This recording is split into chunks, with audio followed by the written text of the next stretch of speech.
Secretion होता है puberty के बाद, बहुत ज्यादा सिक्रीशन हो जाएगा तब स्पर्मेटोजेनेसिस साफ है। चलिए आज की वीडियो में हम लोग देखते हैं ह्यूमन रिप्रोडक्शन का एक टॉपिक है स्पर्मेटोजेनेसिस, है ना। तो स्पर्मेटोजेनेसिस क्या होता है? The process of formation of male gamete is called spermatogenesis. इसको हिंदी में कहते हैं शुक्र जनन। मेल गैमेट नर युग्मक शुक्राणु के बनने की प्रक्रिया को क्या कहते हैं?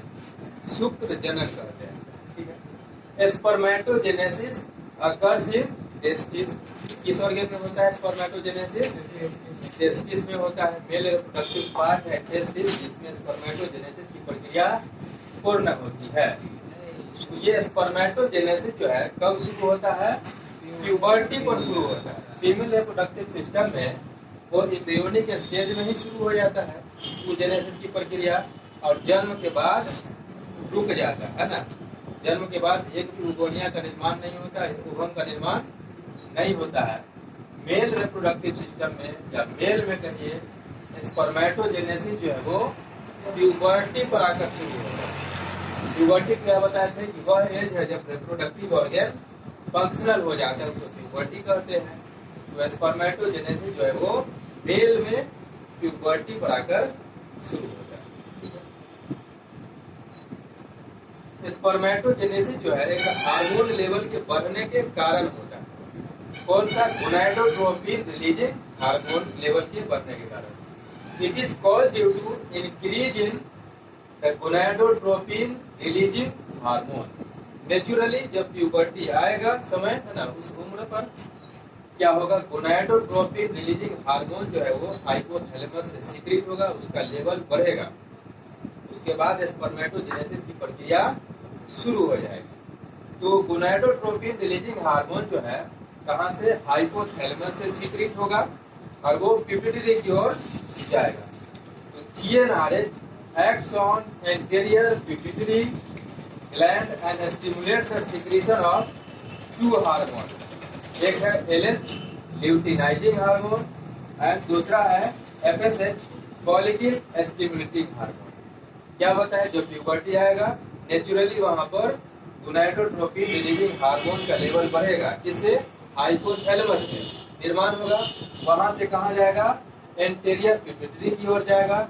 एंटीरियर पिट्यूटरी क्या करेगा? वहां से दो हार्मोन रिलीज करवाएगा। वो कौन दो हार्मोन है? LH ल्यूटिनाइजिंग हार्मोन और दूसरा FSH फॉलिकल स्टिमुलेटिंग हार्मोन। ये बताए थे 11th में। LH FSH ग्रोथ हार्मोन, है ना, ये सब कहाँ से सीक्रेट होता है? एंटीरियर पिट्यूटरी से सीक्रेट होता है ना। तो ये जो है गोनाडोट्रोपिन रिलीजिंग हार्मोन जाके एंटीरियर पिट्यूटरी पर कार्य करेगा, वहां से दो हार्मोन रिलीज करवाएगा, LH ल्यूटिनाइजिंग हार्मोन और दूसरा FSH फॉलिकल स्टिमुलेटिंग हार्मोन। तो अब ये LH जो है, LH acts on Leydig cell and stimulates the synthesis and secretion of androgen. Leydig cell क्या होता है? सेमिनिफरस टिब्यूल्स के इर्द गिर्द वाला जो रीजन होता है उसे क्या कहते हैं? लेडिग सेल कहते हैं। उस सेल पर जाके कौन हार्मोन काम करेगा? LH हार्मोन उस लेडिग सेल पर जाके कार्य करेगा और उससे, है ना, एक हार्मोन का सिंथेसिस करवाएगा और वहां से रिलीज भी होगा। कौन हार्मोन का? एंड्रोजेन का। अब वो एंड्रोजेन हार्मोन जो है स्पर्मेटोजेनेसिस की प्रक्रिया को कंट्रोल करवाता है। Androgen stimulate the spermatogenesis. वो एंड्रोजेन जो है स्पर्मेटोजेनेसिस की प्रक्रिया को पूरा करवाएगा। और दूसरा हार्मोन था FSH follicle stimulating hormone.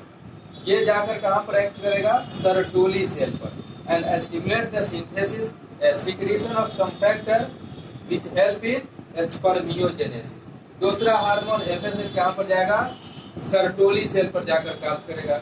Sertoli cell कहाँ पर है? सेमिनिफरस टिब्यूल्स के अंदर जर्म सेल और सर्टोली सेल पाया जाता है। तो ये FSH जो है सर्टोली सेल पर जाकर कार्य करेगा और वहां से कुछ फैक्टर को रिलीज करवाएगा जो स्पर्मियोजेनेसिस की प्रक्रिया में हेल्प करेगा, है ना। तो आगे देखते हैं अब मेन स्पर्मेटोजेनेसिस की प्रक्रिया को कैसे संपूर्ण होती है। स्पर्मेटोजेनेसिस स्पर्मेटोगोनिया में होता है, टेस्टिस में होता है, टेस्टिस के सेमिनिफरस ट्यूब्यूल्स में होता है। सेमिनिफरस ट्यूब्यूल्स में क्या जर्म सेल और सर्टोली सेल पाया जाता है। उसी जर्म सेल को स्पर्मेटोगोनिया कहते हैं, उसी को स्पर्म मदर सेल कहते हैं ना। स्पर्मेटोगोनियम सिंगल है तो उसको स्पर्मेटोगोनियम कहते हैं, और एक से ज्यादा है तो उसको स्पर्मेटोगोनिया कहते हैं। तो वो स्पर्मेटोगोनिया जो है सेमिनिफरस ट्यूब्यूल्स के अंदर पहले माइटोटिक डिवीजन के द्वारा क्या करेगा, अपना संख्या बढ़ाएगा। ठीक है, वही लिखा हुआ है spermatogonium sperm mother cell undergoes mitotic division to increase their number. ठीक है, spermatogonia is diploid cell contain 46 chromosome. Spermatogonia क्या है, द्विगुणित संरचना है, द्विगुणित सेल है जिसमें 46 क्रोमोसोम पाया जाता है। सम ऑफ द स्पर्मेटोगोनिया, उसी में से कुछ स्पर्मेटोगोनिया वृद्धि करेगा, उसमें लिपिड वगैरह के निर्माण होगा, जिसको कहते हैं प्राइमरी स्पर्मेटोसाइट। वो पहले अर्धसूत्री विभाजन से होकर गुजरेगा, जो दो अगुणित बराबर साइज का सेकेंडरी स्पर्मेटोसाइट का निर्माण करेगा। ठीक है, यहाँ पर डायग्राम में देखिए स्पर्मेटोगोनिया है, इसमें माइटोटिक डिवीजन हुआ, क्या बनाया स्पर्मेटोगोनिया, बहुत सारा स्पर्मेटोगोनिया बनाया, और उसी में से स्पर्मेटोगोनिया का अपने साइज में वृद्धि करेगा, ग्रोथ होगा, उसको क्या कहते हैं प्राइमरी स्पर्मेटोसाइट। उसको जाकर क्या करना है, डिवाइड करना है आगे, उसी को कहते हैं प्राइमरी स्पर्मेटोसाइट। ये प्राइमरी स्पर्मेटोसाइट के फर्स्ट मियोटिक डिवीजन से, पहले अर्धसूत्री डिवीजन से क्या हो, विभाजन से दो बराबर सेकेंडरी स्पर्मेटोसाइट का निर्माण होगा। एक सेकेंडरी स्पर्मेटोसाइट ये है और एक ये है, तो ये लिखिए secondary spermatocyte undergo second meiotic division. वो जो सेकेंडरी स्पर्मेटोसाइट बना वो फिर से क्या होगा, दोबारा अर्धसूत्री विभाजन करेगा टू प्रोड्यूस 4 हैप्लॉइड स्पर्मेट। डायग्राम में देखिए सेकेंडरी स्पर्मेटोसाइट एक ये है और एक ये है, इसमें दूसरा मियोटिक डिवीजन हो गया है ना, इससे क्या बना 4 स्पर्मेटिड बना, 1 2 3 4 बना। ठीक है, वही स्पर्मेटिड आप किसमें बदल जाएगा, स्पर्म में या स्पर्मेटोजुआ में विकसित हो जाता है।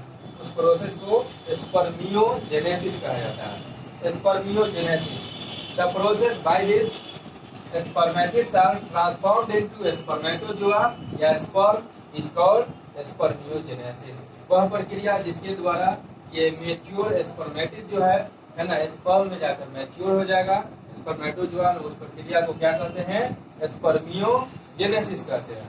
अब वो स्पर्म जो बना सेमिनिफरस ट्यूब्यूल्स के अंदर है, तो बाद में उसको क्या है रिलीज होना है टेस्टिस से। तो सेमिनिफरस ट्यूब्यूल से जब वो स्पर्म बाहर आएगा, उस प्रोसेस को क्या कहते हैं स्पर्मिएशन कहते हैं।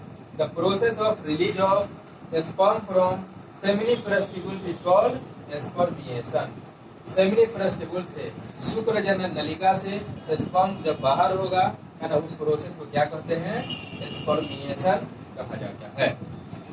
ठीक है, नेक्स्ट क्लास में हम लोग फिर कंटिन्यू करेंगे। तो देखो बहुत जल्दी